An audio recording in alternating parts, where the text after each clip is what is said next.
2025 ఫిబ్రవరి లాంటి అన్సీజన్ టైంలో బాక్సాఫీస్ దగ్గర తండేల్ సినిమాతో ఓవరాల్ గా కెరీర్ లో మొట్టమొదటిసారిగా 100 కోట్ల వసూల మార్కును అందుకొని సంచలనం సృష్టించిన యువ సామ్రాట్ అక్కినేని నాగచైతన్య ఇప్పుడు వృషకర్మ సినిమాతో ఈ ఏడాది ఆడియన్స్ ముందుకు రావడానికి సిద్ధమవుతూ ఉండగా ఇయర్ ఎండ్ టైంలో మంచి డేట్ ను చూసుకొని సినిమా రిలీజ్ కానున్నట్లు సమాచారం. విరూపాక్ష డైరెక్టర్ తో చేస్తున్న ఈ సినిమా మీద ఆల్రెడీ స్ట్రాంగ్ బజ్ అయితే ఉందని చెప్పాలి.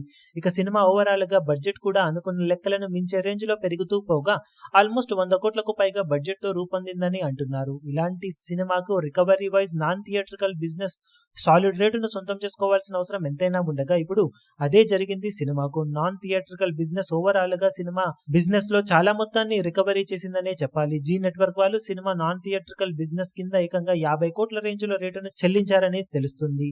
దాంతో బడ్జెట్ లో సగం వరకు ఇక్కడి నుండే రికవరీ అవ్వగా ఇక మ్యూజిక్ అలాగే హిందీ డబ్బింగ్ శాటిలైట్ రేట్స్ తో కలుపుకొని మెజారిటీ మొత్తాన్ని సినిమా రికవరీ చేసిందని చెప్పవచ్చు.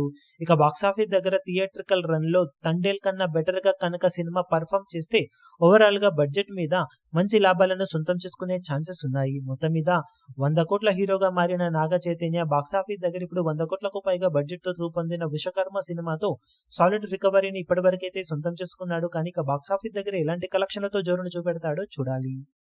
ఈ వీడియో మీకు నచ్చినట్లయితే లైక్ చేయండి, షేర్ చేయండి, ఛానల్ ను సబ్స్క్రైబ్ చేయడం మాత్రం మరవకండి. ఏ చిన్న అప్డేట్ ను మిస్ అవ్వకూడదు అనుకుంటే బెల్ ఐకాన్ ను ప్రెస్ చేయండి.